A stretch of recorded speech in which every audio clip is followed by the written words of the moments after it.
बिस्मिल्लाहिर्रहमानिर्रहीम। अस्सलाम नाज़रीन, उम्मीद और दुआ करता हूँ कि आप लोग जहाँ जहाँ पर होंगे खैर वाफियत से होंगे। नाज़रीन, हिंदुस्तान फौजी जारहियत से बाज नहीं आ रहा। एक तरफ रिसेंट 6 जगहों के ऊपर उनके मिसाइल और उसके बाद आज का सारा दिन पाकिस्तान के मुख्तलिफ शहरों में मेन सिटीज़ के अंदर इसराइली नौयत के इसराइली साख्त के ड्रोन उड़ाए जाते रहे, जो पाकिस्तान आर्मी ने ऑब्वियसली मार गिराए। सवाल यहाँ पर यह पैदा होता है कि जब हिंदुस्तान इस एस्केलेशन को इस लेवल पे ले गया है, इसका जवाब पाकिस्तान क्या देने जा रहा है? इसके ऊपर इंटरनेशनल कम्युनिटी की खामोशी बहुत सारे सवालात उठा रही है। मैं बार बार माजी के शोज में भी कहता आया हूँ, अपने डिजिटल मीडिया अकाउंट से भी कहता हूँ कि these are two atomic powers at war here. लेकिन अगर हिंदुस्तान बाज नहीं आ रहा तो ऑब्वियसली तय कर लिया गया है पाकिस्तानी हुकूमत की जानिब से, हमारी आर्म्ड फोर्सेस की जानिब से और अबव ऑल हमारी 25 करोड़ की कौम की जानिब से तय कर लिया गया है कि हिंदुस्तान को मुंह तोड़ जवाब दिया जाएगा। मुंह तोड़ जवाब ऐसा दिया जाएगा कि आइंदा हिंदुस्तान किसी भी इंटरनेशनल बॉर्डर की ब्रीच की कोशिश मत करे। पहले छुपकर बलूचिस्तान हो जाए, पहले छुपकर कनाडा हो जाए, अमेरिका हो जाए, इंग्लैंड हो जाए, वहाँ पर अपने जासूस भेजकर दहशतगर्दाना कार्रवाइयाँ अपनी एजेंसीज के थ्रू करवाता था। और अब खुल खुलाकर अगर पाकिस्तान पर हमलावर हुआ हिंदुस्तान तो पूरी की पूरी कौम यकजा होकर इसका जवाब देगी। आज के ड्रोन्स क्या हैं, किस हद तक मोहलिक हैं, इसके ऊपर आज के शो में बात करते हैं। और हमारी एयरफोर्स ने जो रिस्पांस दिया है मोदी की एयरफोर्स को, मैं मोदी की एयरफोर्स इसलिए कह रहा हूँ कि इस सारे ऑपरेशन को मोदी ही का माइंडसेट लीड कर रहा है। नाज़रीन, इसी सारी सूरत हाल पे बात करने के लिए आज हमें ज्वाइन किया है air marshal retired Asim Suleman साहब ने, ब्रिगेडियर रिटायर्ड टीपू सुल्तान साहब ने और ब्रिगेडियर रिटायर्ड अहमद सईद मनहास साहब ने। एयर मार्शल साहब, आपकी तरफ सबसे पहले आना चाहूँगा। आज जो ड्रोन्स पाकिस्तान ने मार गिराए हैं, sir what kind of drones were they, कितने मोहलिक हैं, क्या क्या नुकसानात और क्या क्या आपके नज़दीक टारगेट्स थे हिंदुस्तान के इन ड्रोन्स को उड़ाने के? अस्सलाम वालेकुम जी, and thank you very much for having me on your program. Thank you. जी, पहली तो बात यह है कि ये जो अभी इन्होंने हरकत की है, ये जो ड्रोन भेजने वाली, this very clearly shows that the Indian air force has surrendered and conceded to the Pakistan Air Force for what has happened yesterday. ये तो एक बहुत बड़ी कामयाबी है पाकिस्तान एयरफोर्स की। लेकिन एट द सेम टाइम ये भी this activity can not be taken very lightly because they have violated the sovereignty and the air space of Pakistan. तो ये एक this is an act of aggression and it is an act of war which has been entrusted on us and India continues ये जिस तरह ये अपनी हरकतें कर रहे हैं कि जी वो पाकिस्तान के अगेंस्ट अपना एग्रेसिव एटीट्यूड और फिर जो उनका है हेजेमोनिस्टिक डिज़ाइन है वो उसको परसू करना चाह रहे हैं। और जिस तरह के इंडिया वांट्स के हम लोग किसी किस्म की जो हमारी रिस्पांस है उसको भी वो चाहते हैं कि अगर इन्होंने देनी है रिस्पांस तो ये जल्दी से दें, ताकि ये है कि ये जो उनका जो वेट एंड सी वाली गेम है उनकी ख़त्म हो जाए। बिकॉज एक चीज़ याद रखें कि जब आपने रिस्पांस देनी है किसी चीज़ की तो वो भी जो है एक बहुत बड़ा एडवांटेज होता है क्योंकि उसके अंदर आपका इनिशिएटिव होता है, आपने ही अपना टाइम चूज़ करना है, आपने ही अपने टारगेट चूज़ करने हैं। अब इंडिया ये चाह रहा है कि जी हम किसी ना किसी तरह से वो वाला काम भी जो अगर करना है हमने तो जल्दी करें, और अगर नहीं करना तो फिर ये अपने हेजेमोनिस्टिक जो हमारे ऊपर जो असेंडेंसी है वो किसी ना किसी तरह से दिखाते रहें कि जी we will not leave you in peace, और हम लोग आपको जो है तंग करते रहेंगे। तो ये तो basically this is a covertly act and they have chosen this to be one.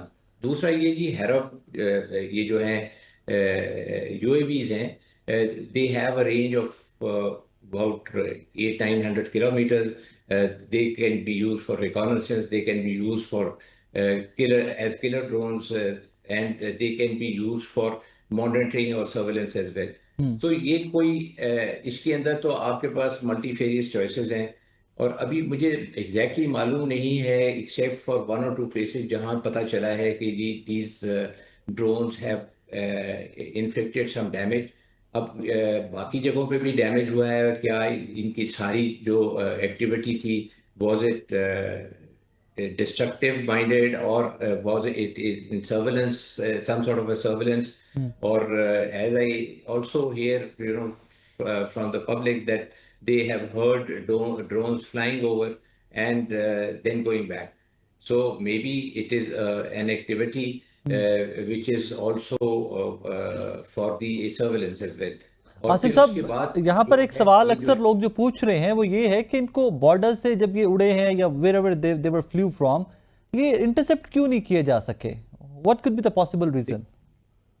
देखिए जी, ये बहुत छोटे साइज के होते हैं drones. All drones can not be picked up हाँ, ऑन दी रेडार्स. ओके। हर ड्रोन जो है वो रेडार पे पिक नहीं होता. फिर अगर रेडार के करीब आएगा तो शायद वो पिक भी हो जाए कुछ रेडार्स के ऊपर. अगर वो दूर होगा तो उन जगहों से शायद वो पिक भी ना हो. अगर वो फ्रिंजेस पे है रेडार के, तो you can not really say कि जी ये हर ड्रोन जो है वो पिक होगा. बड़े ड्रोन जरूर पिक होते हैं, मीडियम साइज ड्रोन भी पिक हो जाते हैं. बट ये slow speed low flying are normally not picked up. And ये जो है ये एक एडवांटेज होता है बाय फ्लाइंग ड्रोन्स. और स्पेशली अगर वो हाई हाइट पे भी उड़ रहा हो तो उसकी आवाज़ भी नहीं आती. लो ऑल्टीट्यूड पे उड़ेगा तो उसकी आपको आवाज़ भी आएगी. तो ये एक तो आई वुड से कि ये जो एक्टिविटी है ये this is just hegemonistic, creating harass amongst the public. And especially, the Indians mindset continues to go after the civilian population. और वो समझते हैं कि जी सिविलियन पॉपुलेशन को वो जो जिस किस्म की भी उनके साथ वो एक्टिविटी करने की कोशिश करेंगे, हाँ, that as it will not fall in the military domain. तो वो बोलेंगे कि जी ये तो हमारे जो है रिएक्शन है, जो हमारा माइंडसेट है उसका. सो आई पर्सनली थिंक कि ये जो है एक it is an activity in which the Indians have considered their air medium can not perform. So now they have come to the drone drones. Drone असम, यहाँ पर एक सवाल, जिस तरह आपने कहा कि ये पाकिस्तान की अब पिक करना है, पाकिस्तान ने how to respond and when to respond and where to respond. Sir, जब तक ये पिक नहीं करते तब तक दोनों ममालिक हालत जंग में कंसीडर किए जाएंगे? सॉरी भैया, आपका सवाल समझ नहीं आया. आसिफ साहब, एज यू सेड ना कि अब तो ये हमने पिक करना है कि कब रिस्पॉन्ड करेंगे और कहां पे रिस्पॉन्ड करेंगे हम, तो तब तक सर ये दोनों ममालिक को हालत जंग में कंसीडर किया जाए? जी देखें, ये अनईजी पीस ही मैं कहूँगा इसको. जी। हालत जंग तो नहीं है, लेकिन ये है कि अनईजी पीस ज़रूर है. लेकिन ये है कि हालत जंग भी कह सकते हैं फॉर द रीज़न जी कि अभी तक हमने रिस्पॉन्ड नहीं किया. तो ये अभी मामला ख़त्म नहीं हुआ, क्योंकि इसका पार्ट 1 ही चला है ना अभी तक. जी। तो उन्होंने हम पे अटैक किया, हमने रिस्पॉन्ड किया. और अभी हम रिस्पॉन्स दी उनके अटैक की कि हवा के अंदर उनको रोकने की कोशिश की, which was a defensive measure that we took. It was not offensive. और फिर अब जो हमारा जो ऑफेंसिव मैयर बनता है, एक अभी उन्होंने अपनी बारी कर ली, अब हमारी बारी आ गई है. और ये जो है आपको पता ही है कि इसके ऊपर हमारी नेशनल लीडरशिप ने वो डिसाइड कर दिया है कि जी जिस तरह भी आर्म फोर्सेस रिस्पॉन्ड करना चाहें वो करें. और आई एम श्योर इस सिचुएशन के अंदर जो हमारा रिस्पॉन्स होगा वो पहला तो ये होगा कि जी वो कैलिब्रेटेड होना चाहिए. उसके अंदर हम रिस्ट्रेंट दिखाएंगे. और मैं भी ये भी बोलूंगा कि जो डिले है this is restraint and going for a calibrated response. Because ये नी जर्क रिएक्शन से ये चीज़ें नहीं होती हैं. और हम तो ये नहीं चाहेंगे कि नहीं चाहते थे कि इस तरह हो, लेकिन अब जब इस तरह की सिचुएशन होती है तो no response is not an option. You have to go for a response. और अगर हम रिस्पॉन्स नहीं करेंगे तो फिर ये पिन प्रिक ऑपरेशन जिस तरह की ये अभी इन्होंने करने की कोशिश की है, जो हरासमेंट ड्रोन हरासमेंट करने की जो कोशिश की है, आई थिंक ये ड्रोन हरासमेंट भी will also come to an end. Because ये इसका जवाब जब उनको जाए हमारा रिस्पॉन्स का, तो वो उसके अंदर ही फिर मैं हाल ये वाली चीज़ भी उनकी ठंडी पड़ जानी चाहिए. लेकिन ये है कि do we expect sanity from Modi साहब? Is he a I sane don't think so. Person? I don't think so. I don't think so. And and देखें, he what was he known as, I do not want to belittle his stature as a prime minister, but he was dash of Gujarat. So अब क्या कहा जा सकता है जी? And he is behaving the same way now, the way he behaved in his province, the state of Gujarat. और वो आप देखें जो उन्होंने वो 2000 के अंदर वहाँ पे जो तबाही मचाई और जो उन्होंने हशर किया आसिफ, मुसलमानों यहाँ का पे वहां दो पे। दो सवाल है यहाँ पे। एक थोड़ा सा उसको एवेलुएट करते हैं, कौम जानना चाहती है, हमारी कौम बड़ी पुरज़्म है, वी ऑल नो दैट, कि हम 25 करोड़ की फौज की कौम है। हम सिर्फ 25 करोड़ नंबर नहीं है कि we are 25 crore in number. Sir, what could be the possible answer? हमारा जवाब मुमकिन तौर के ऊपर क्या आ सकता है? और नंबर टू, मैं आपसे रिक्वेस्ट करूंगा कि JF-17, JC-10 और राफेल, इनका थोड़ा जरा कंपैरिजन भी हमारे नाजरीन को दीजिएगा। पहली तो चीज की मैं आपको बताऊं कि हमारा रिस्पॉन्स क्या होना चाहिए, तो मैं उसको I will just give it in one line, and that is कि जो है ईंट का जवाब पत्थर से देना चाहिए।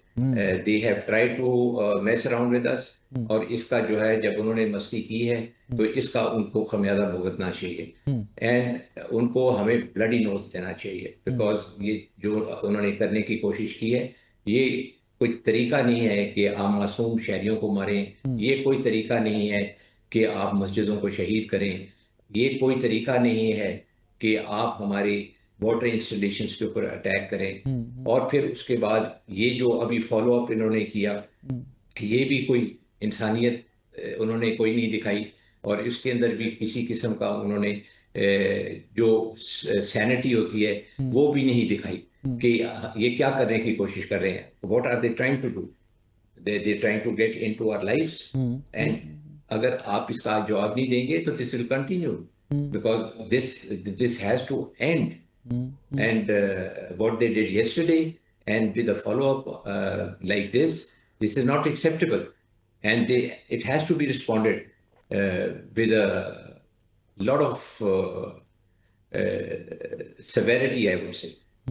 और बाकी अब आप का सवाल जो है वो बड़ा सर इंटरेस्टिंग सर है, सर, और JF, JC-10 और राफेल।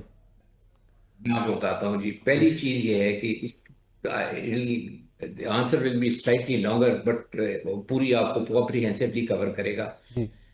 2019 में जब हमने ये जवाब दिया और इंडिया को उनकी एग्रेशन का, तो उसमें इंडियंस के जहाज हमने जब गिराए, MiG-21 और SU-30, उस जो मिसाइल और जो एयरक्राफ्ट इस्तेमाल किया गया वो एमरैम था, और जो आपका जहाज था वो F-16 था। उसके रिजल्ट में इंडियंस ने ऑलरेडी ऑर्डर किए हुए थे J-10, सॉरी रफेल्स। तो राफेल। उन्होंने कहा कि जी चूंकि अभी रफेल आया नहीं था और हमारे पास रफेल नहीं था, तो हम अप्रोप्रिएट तरीके से पाकिस्तान को जवाब नहीं दे सके, और अगर हमारे पास रफेल होता तो हम पाकिस्तान को सबक सिखाते। ओके।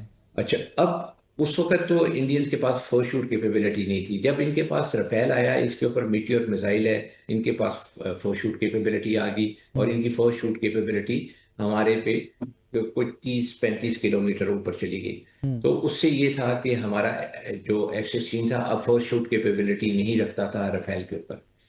तो फिर पाकिस्तान लीडरशिप ने ये डिसाइड किया कि जी हमारे पास भी इसका तोड़ होना चाहिए या कोई जवाब होना चाहिए, और उस के लिए हमारी मिलिट्री लीडरशिप ने बहुत ज़्यादा तगदो की और सपोर्ट किया पाकिस्तान एयरफोर्स को।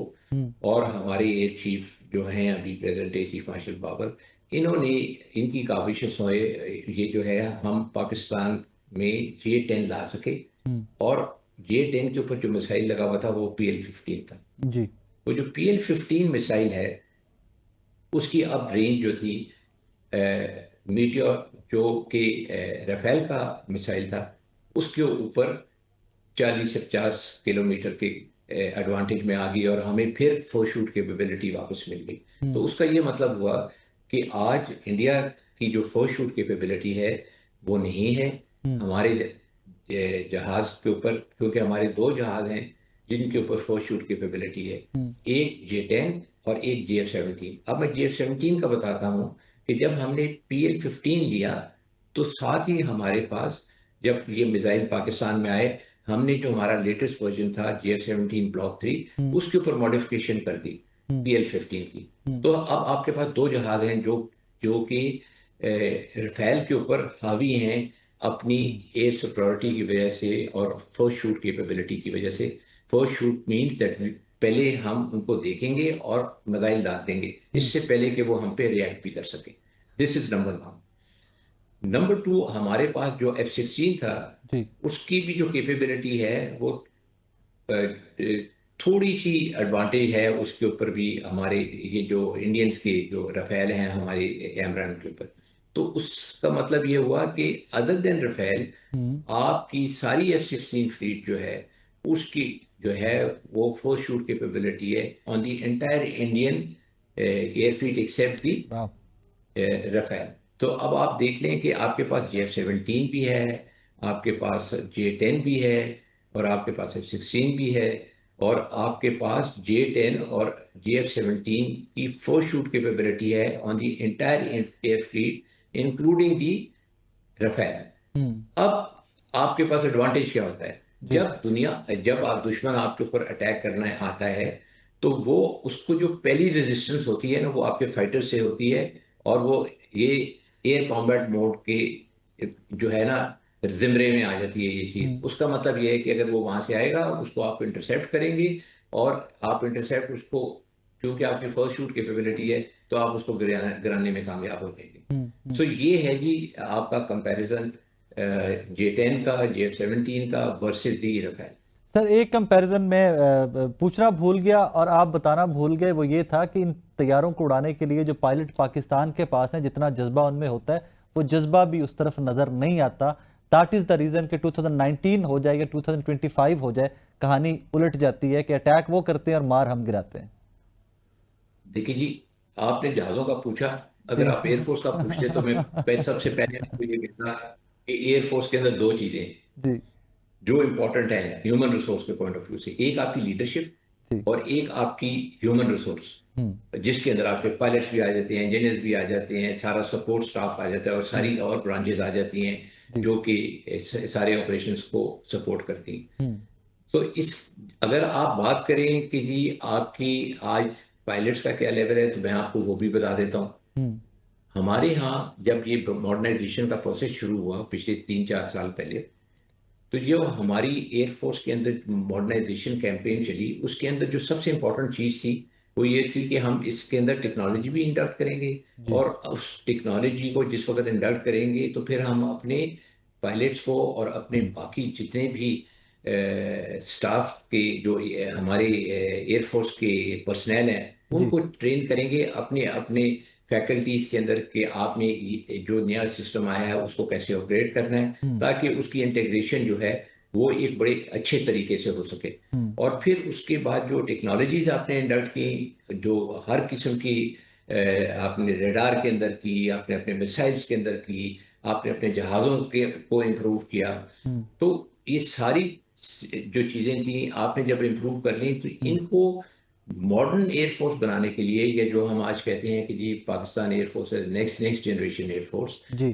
तो आपको नेक्स्ट जनरेशन एयरफोर्स बनाने के लिए हम्म। इसके अंदर मल्टी डोमेन ऑपरेशन भी करने थे। हम्म। अब आपको पता होना चाहिए कि जी मल्टी डोमेन ऑपरेशन के लिए जो एक्स्ट्रा चीज़ें की गई और एनहांस की गई, वो आपकी EW थी, हम्म। फिर आपकी स्पेस थी, फिर आपकी साइबर कैपेबिलिटी थी, और फिर आपके UAVs थे। हम्म। ये एक फोर्स मल्टीप्लायर हैं आपके ये एयरफोर्स के लिए। हम्म। और मैं आपको खुशी होगी ये जान के कि ये जो मैंने चार चीज़ें कही, EW, स्पेस, साइबर, UAV, ये इन सारों का रोल था हम्म। ये कल वाले ऑपरेशन में। और ये एक बहुत बड़ी बात है कि आपने मल्टी डोमेन ऑपरेशन की, और नई और मॉडर्न एयर फोर्सेस जो हैं, और जो नेक्स्ट जनरेशन एयर फोर्सेस हैं, उनके अंदर ये कैपेबिलिटी होती है हम्म। कि वो मल्टी डोमेन ऑपरेशन करके दुश्मन पे हावी हो जाए। और इसके अंदर जब वक्त गुजरेगा और इसका एनालिसिस होगा, अगर इंडियंस में थोड़ी शर्म हया होगी तो बताएंगे कि इसके अंदर से कितनी कैपेबिलिटीज ने उनको अफेक्ट किया। हम्म। और अगर नहीं बताएंगे, तो history will tell the world, और the lesson drawn from this yesterday's mission hmm. will be able to tell you. Asim And let me Suleman. tell you, yesterday was a day हमारे साउथ एशिया में, जी। और मेरे ख्याल में, मेरी रेकनिंग में, दुनिया में एक एयर स्पेस के अंदर ये तकरीबन 100 से प्लस जहाज BVR इक्विप्ड एक दूसरे के साथ गुथम गुथा हुआ था, हम्म। और दे वर इंटरमिंगलिंग विद ईच अदर। हम्म। और उसके अंदर से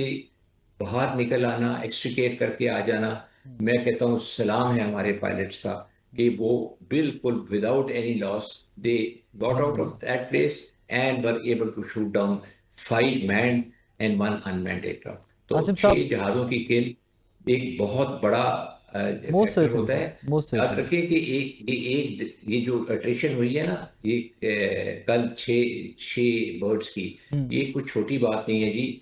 लोगों की जंगों के अंदर तो 30-30 35-35 जो है वो किल्स इस तरह की एट्रिशन होती है 12-12 13-13 दिन की जंगों के अंदर। जी और जी ये जो है एक ही दिन में इन्होंने 6 जहाज अपने सर, गिरवा दिए। Commendable job PF has done. Thank you very much Asif साहब, thank you very much for your time. नाजरीन, एयर मार्शल रिटायर्ड सुलेमान साहब हमारे साथ मौजूद थे और बड़ी तफसीलन गुफ्तगू हमने उनसे की।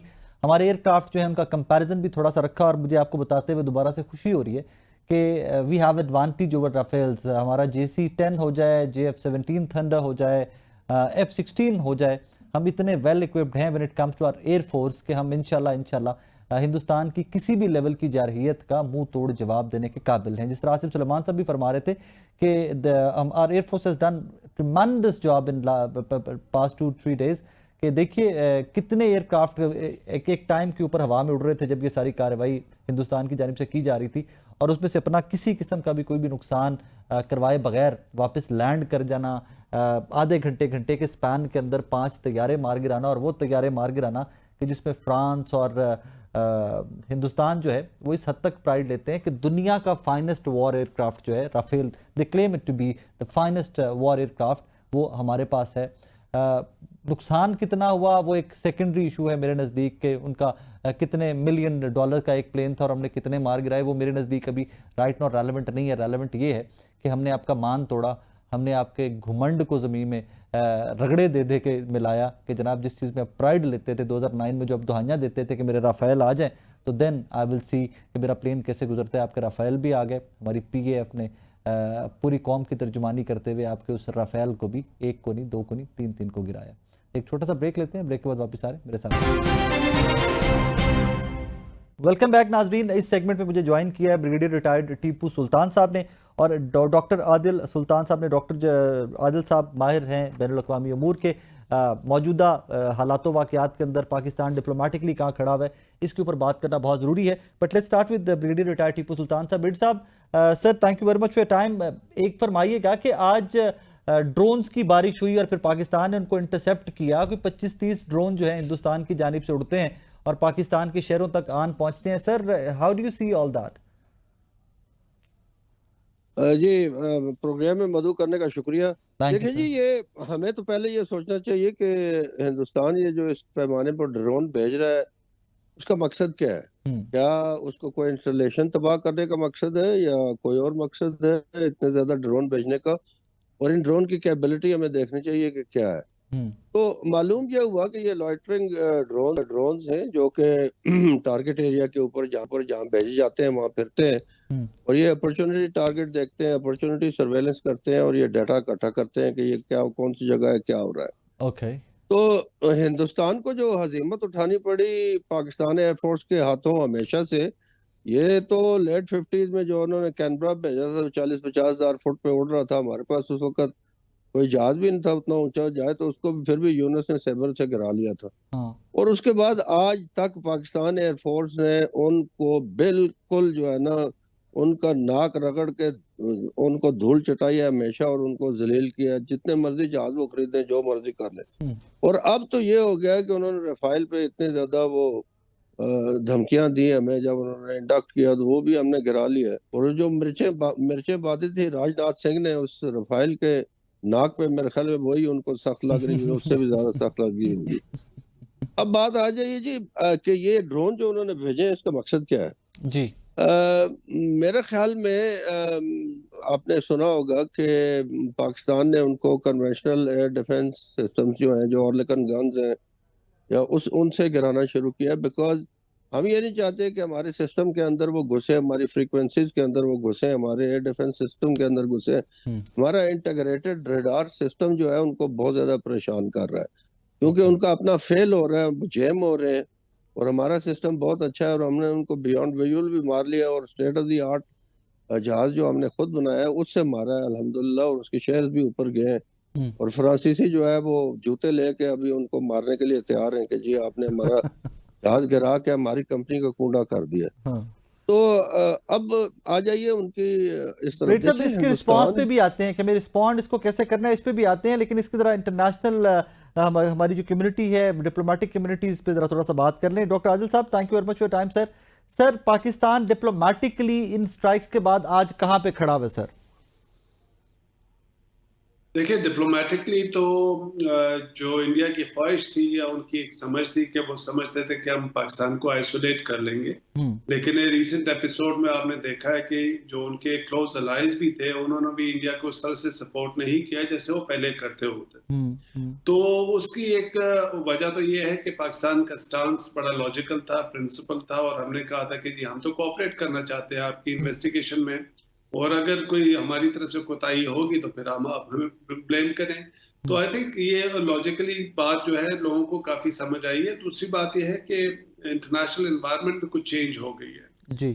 यूनाइटेड स्टेट्स जो है उसने अपनी एक तरफ वॉर शुरू की हुई है और उनका ध्यान डोमेस्टिक इश्यूज के ऊपर जरा ज्यादा है। इंडिया ने कुछ मिस कैलकुलेशन कर ली थी कि वो इस तरह की हरकत करेंगे जो पहले करते थे, अपना वही जो तरीका था कि जी कुछ करवा के वो इल्जाम पाकिस्तान पे डाल के और फिर डिप्लोमेटिकली प्रेशर डालना शुरू कर दिए, अपने दोस्तों को कह के हमें आर्म ट्विस्टिंग वगैरह क्वेश्चन शुरू कर देते थे। इस पर तब वो नहीं चला। ट्रम्प साहब ने बड़ा उनको डिसअपॉइंट किया है। ट्रम्प साहब जैसे भी होंगे, लेकिन इस क्राइसिस के अंदर उन्होंने शुरू में ही इंडिया को एक सिग्नल कर दिया कि जी मैं इसमें इंटरेस्टेड नहीं हूँ। तो ये एक बड़ा उनके लिए सेटबैक था। काफी अरसे से इंडिया अपने आप को एक प्रोजेक्ट कर रहा था कि जी वो बड़ा क्लोज पार्टनर है यूनाइटेड स्टेट्स का, और वो जो भी कर लेगा इस रीजन के अंदर तो उसको यूनाइटेड स्टेट्स जो है सपोर्ट करेंगे और बाकी कंट्रीज भी सपोर्ट करेंगे। लेकिन हालात कुछ जरा डिफरेंट हो गए। ये एक बड़ी मिसकैलकुलेशन हुई है उनकी डिप्लोमेसी की वजह से, बिकॉज जयशंकर साहब तो बड़े प्रो यूएस है। उन्होंने तकरीबन सारी कश्तियां जला के रशिया को भी कुछ नाराज करके चाइना से अपना एक उन्होंने अलग मसाइल को बढ़ाकर और यूएस की तरफ पूरा शिफ्ट कर गए थे। तो लेकिन इस एपिसोड से पता चला है, मेरा ख्याल एक उनके लिए शौक था ये डिप्लोमेटिकली भी। पाकिस्तान की अगर आप देखें, ठीक है, पाकिस्तान का एक स्टेटस है जो यूजुअली रहा है हमारे वो ट्रेडिशनल जो हम कहते हैं मिडल ईस्ट वगैरह, वहां से इतनी सपोर्ट तो नहीं आई। लेकिन कुछ आपके जो क्लोज दोस्त हैं, फ्रेंड हैं, उन्होंने बड़ा ओपनली आपको सपोर्ट किया है। चाइना की बात कर लें और टर्की की बात कर लें, अजरबैजान की बात कर लें। तो आई थिंक ये बड़ा सिग्निफिकेंट है कि जो जिन पे हमें रिलाय करना चाहिए और जिनके साथ हमारे डीप रूटेड लिंकेजेस है और हमारे इंटरेस्ट भी कन्वर्ज करते हैं, उन्होंने इस मरतबा काफी ओपनली सपोर्ट किया है। जो पहले जरा वो रिलक्टेंट होते थे या वो चाहते नहीं थे कि इंडिया को नाराज करें, इस मरतबा काफी उन्होंने क्लियर। डॉक्टर साहब, यहाँ पे एक सवाल जो मेरे जहन में आ रहा है पिछले चंद दिनों से, जब से ये वॉर एंड जब से ये स्ट्राइक्स का सिलसिला आगाज हुआ है, हम आईएमएफ पैकेज में हैं, समहाउ वो भी इफेक्ट होगा, आईएमएफ पैकेज भी समहाउ इफेक्ट हो सकता है? देखिए, ये तो टूल्स हैं वेस्ट के पास या जो बड़ी पावर्स हैं जो जिनका इन्फ्लुएंस है, वो टूल्स यूज करते रहे। देखना ये होगा कि अगर उनके इंटरेस्ट कन्वर्ज कर रहे हुए कि इंडिया को स्केप रूट मिले, किसी तरह से पाकिस्तान को आर्म ट्विस्टिंग करके वो इंडिया को इस मुश्किल वक्त से निकाल सके, तो ये यूज कर सकते हैं। लेकिन मेरा अपना पर्सनल ख्याल है कि इस वक्त हमारी जो लीडरशिप है या गवर्नमेंट के अंदर वो भी अंडर प्रेशर है, बिकॉज इंडिया के अगेंस्ट वो कोई रिलैक्सेशन नहीं कर सकते। उन्होंने जो भी अगर पोर्शन एक्सटर्नल हुए, जो पहले भी हमारे खिलाफ ये टूल्स यूज करते रहे हैं डिप्लोमेटिक, पॉलिटिकल और इकोनॉमिक पोर्शन के, तो जहां पे हमारी सर्वाइवल की बात आती है और इंडिया की बात आती है, तो फिर नेशन एक तरफ डिफरेंट होती है कि जी जो भी हो जाएगा इंडिया के साथ बिल्कुल के लिए हम कॉम्प्रोमाइज नहीं करेंगे। बिल्कुल ऐसे। तो आई डोंट थिंक सो आईएमएफ की भी इतनी लेवरेज हो सकेगी या उस टूल को भी ये यूज कर सके हमें किसी तरह से प्रेशराइज कर इस मौके। डॉक्टर साहब मेरे साथ ही रहिएगा, इसके रिपरकशंस क्या है सेकंड पार्ट में जरा उस पर बात करते हैं। टीपू सुल्तान साहब, व्हाट डू यू थिंक कि पाकिस्तान को किस लेवल का रिस्पांस देना चाहिए और कैसे कैसे रिस्पांस देना चाहिए ये रिसेंट बॉर्डर की ब्रीचेस का? देखिए, हमारी जो सूरत हाल है वो ये है कि हम ये समझते हैं कि हिंदुस्तान के अंदर एक बहुत ही गैर जिम्मेदार हुकूमत है जिनकी जो बुनियाद है वो नफरत के ऊपर है और वो पीस को तबाह करने की तरफ है। उन्होंने हमारे इंटरनेशनल बॉर्डर की खिलाफ वर्जी की, उन्होंने डबल क्राइम किया, पहले अपने बेगुनाह लोग मारे, फिर हमारे बेगुनाह लोग मारे, हमारी एयर स्पेस की खिलाफ वर्जी की, अब ड्रोन भेज के हमारी कैजुअल्टीज की, और उन्होंने हमारे वाटर सोर्सेज के ऊपर हमला किया है, उन्होंने नीलम जलम प्रोजेक्ट के ऊपर हमला किया है, और वो ये करते आ रहे हैं। और ये आज की बात नहीं है, हिंदुस्तान जो है उसने कभी भी दिल से पाकिस्तान को तस्लीम नहीं किया। और अब तो बीजेपी के अंदर तो ये अपनी हाइट्स को पहुंच गए, अपने अपने जुर्म, अपनी नफरत। देखिए, एक बेवकूफ आदमी जब किसी मुल्क का सरबराह होता है, जैसा मोदी है, जो जो नफरत की आग में जल रहा हो, तो जितनी बड़ी उसकी कुर्सी होती है उतना बड़ा वो नुकसान करता है। जी और ये आदमी इतना बड़ा नुकसान करने जा रहा है इस खत्ते का, इसकी सलामती का, सब कॉन्टिनेंट का, कि जिसका बंदा अहाता नहीं कर सकता। यानी कितना गैर जिम्मेवार आदमी है कि वो मस्जिदों को अटैक कर रहा है, वो जो है 8-8 10-10 साल 5-5 साल के बच्चे मार रहा है अभी उसमें, और गाजा की बमबारी में जो लोग बच्चे मारे उनमें कोई फर्क नहीं है। और उनके उस्ताद इजरायली जो हैं वो बैठे हुए हैं श्रीनगर में, ये ड्रोन उन्हीं के बनाए उन्हीं को भेजते हैं। कल को हम अपने ड्रोन जो है शापर, ये सारे हैं, इससे ज्यादा कैपेबल ड्रोन है, अगर हम लेबनान या फलस्तीन को दे देते हैं तो इसराइल कैसा समझेगा, फिर उसका क्या हाल होगा। तो ये चीज जो है ना जी, वो उनकी गैर जिम्मेदारी जो है वो अब इस हद तक पहुंच गई है कि साहब ये जरा ये डिबेट थोड़ी सी ज्यादा खुलती जाएगी। 65 में और 71 में मोदी तो नहीं था ना, ये एक माइंडसेट हिंदुस्तान का when it comes to Pakistan throughout, कोई भी गवर्नमेंट आई, कोई भी पॉलिटिकल पार्टी आई, एक ही माइंडसेट है वो आज भी। नहीं, देखिए, मैं जरा थोड़ा सा आपको इसके ऊपर बता दूं। जी ये जो हिंदुस्तान का रवैया है ना जी, आजकल खास तौर पे बीजेपी का, कांग्रेस भी इसी तरह की थी, जी लेकिन उनकी मैनिफेस्टेशन कोई थोड़ा डिफरेंट थी। वो डिप्लोमेटिकली या कोई पढ़े लिखे हिसाब किताब या कोई इंसानियत थोड़ी बहुत उनमें रमक थी। ये तो जो लोग हैं ना, ये तो आरएसएस वाले जो हैं, ये तो हिटलर के फॉलोअर्स हैं, जिसने जो है राइक्सटैग बिल्डिंग जला दी थी और इल्जाम उसने लगा दिया था, जो है वो हिंडनबर्ग में इलेक्शन जीता था। ये जो लोग कर रहे हैं, मुझे आप बताइए कि रियासत हिंदुस्तान को जी इसका क्या फायदा है। ये फायदा तो जो है मोदी को है और उसके जो पैरोकार बीजेपी के बैठे हुए अंदर उनको है। हिंदुस्तान को तो इसका नुकसान है। हिंदुस्तान जो कश्मीर में कर रहा है, ये जो कर रहा है, जो सफर कर रहा है, वो जो जहाज जो मिलियंस बिलियंस ऑफ डॉलर के हमसे गिराई जा रहा है, वो तो उसको हिंदुस्तान क्या फायदा है कि उनकी इतनी बेइज्जती और उनका नाक रगड़ा जा रहा है जो है वो बदनामी में। तो ये हिंदुस्तान को इसका कोई फायदा नहीं है, इसको हिंदुस्तान के पॉलिटिशियंस को इसका फायदा है।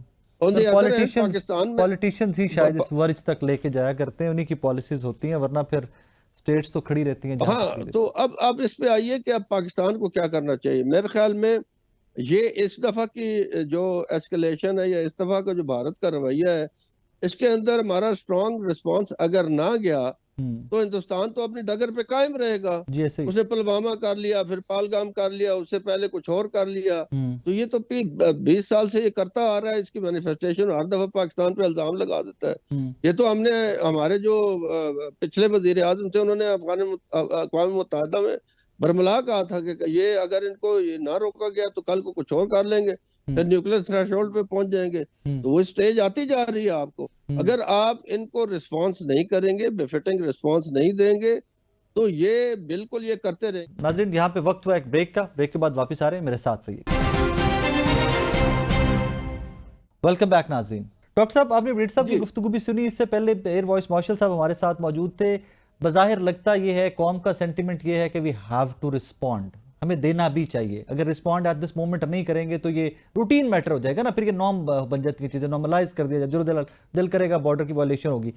सर, इस रिस्पॉन्ड करने में हमारे एलाइज, हमारे दोस्त पाकिस्तान के साथ खड़े में, ये अभी तक डिफेंसिव मैकेनिज्म था, हमने अपने आप को रोके रखा है हिंदुस्तान को फर्दर एस्केलेशन से, but we have to retaliate, eventually we have to attack back.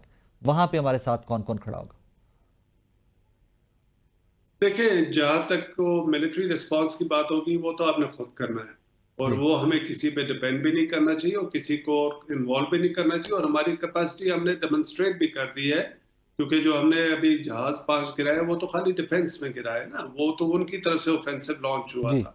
तो आप खाली डिफेंस में इतना बड़ा लॉस करवा देते उनका, तो ये इंडियन मिलिट्री को पता है कि हमारा पोटेंशियल क्या है। तो जी, I can hear you sir, I can hear you. जी, तो वो जो रिस्पॉन्ड को आवाज आ रही है? जी, I can hear you doctor साहब, आई कैन हियर यू। अच्छा जी, सॉरी। तो उनको पता है, तो इस वजह से जो मिलिट्री रिस्पांस होगा वो हमारा रिस्पांस होगा अपना लोन वो हमारे पास पोटेंशियल भी है, हमारे पास कैपेबिलिटी भी है। हाँ, जहाँ तक डिप्लोमेटिक की बात आती है तो आई थिंक वो हमारा जिस तरह से प्रिंसिपल स्टांस है, क्योंकि एग्रेशन हमारे खिलाफ हुई है, जी तो जब एग्रेशन हमारी तरफ हुई है और हमारी एक इंटरनेशनल लॉ के तहत हमारी एक राइट भी बनती है कि हम सेल्फ डिफेंस पे जो भी एक्शन लेना चाहते हैं वो एक लेजिटिमेट होता है इंटरनेशनल लॉ के तहत। तो जब हम कोई इलीगल एक्ट नहीं कर रहे तो आपको आपके अलाइज या आपके दोस्तों के अलावा भी बाकी कंट्री जो है वो आपको एक तरह से सपोर्ट करेंगे, आपको अपोज नहीं करेंगे। है। और एक बात मैं जो कहूँ कि किस तरह का रिस्पांस को जो पीछे बात हो रही थी, जी हम कुछ अगर स्टेटमेंट्स को देखें अपने लीडरशिप की, मिलिट्री लीडरशिप की, बालाकोट ऑनवर्ड्स हमने जो देखा था, जो डॉक्ट्रिन के अंदर आपने एक शिफ्ट किया था, वो बड़ा इंपॉर्टेंट है अंडरस्टैंड करने का जी कि बालाकोट तो हमने क्विड प्रो को कर दिया था क्योंकि वो हम नहीं चाहते थे एस्केलेशन को। वो एक उन्होंने गलती की, हमने उनको पनिश कर दिया और बता दिया कि ये कैपेबिलिटी है, हम चाहते तो इसको मजीद एस्केलेट कर सकते थे। उसके बाद आपने सुना होगा कि क्विड प्रो को प्लस की हम बात करते थे कि आइंदा कभी कोई ऐसी बात हुई तो ये खाली क्विड प्रो को नहीं होगा, एक क्विड प्रो को प्लस होगा। तो वो कैपेबिलिटी है, वो उसके हिसाब से हमने डॉक्ट्रिनल डेवलपमेंट्स किए हैं। और एक रिफ्लेक्शन आपने ये देख ली थी कि खाली डिफेंस में आपने उनको कितना मिलिट्री लॉस और पॉलिटिकल एक तरह से उनकी क्रेडिबिलिटी को क्वेश्चनेबल कर दिया, उनकी लीडरशिप को। तो अभी तो जो आई एम श्योर प्लान कर रहे होंगे तीनों सर्विसेज अपने अपने डोमेन के अंदर, वो किस तरह से करते हैं, जॉइंट ऑपरेशंस करते हैं, डिफरेंट उसके अंदर अपने अपनी हदूद में रह के करते हैं। तो ये तो उनके ऊपर है एंड आई एम श्योर कि वो होगा जो इम्पैक्टफुल होगा, जो एक मैसेज भी इंडिया को जाए कि नॉर्म नहीं बन सकता, enough is enough. So sir bottom line is के रिस्पॉन्ड करना है पाकिस्तान को, गिवन सर्कमस्टांसेस के अंदर वी हैव टू रिस्पॉन्ड। जी, ऑप्शन नहीं है आपके पास, क्योंकि आप अगर नहीं करते तो आपकी क्रेडिबिलिटी जो है वो क्वेश्चनेबल हो जाएगी, आपकी कन्वेंशनल डिटरेंस की और न्यूक्लियर की भी।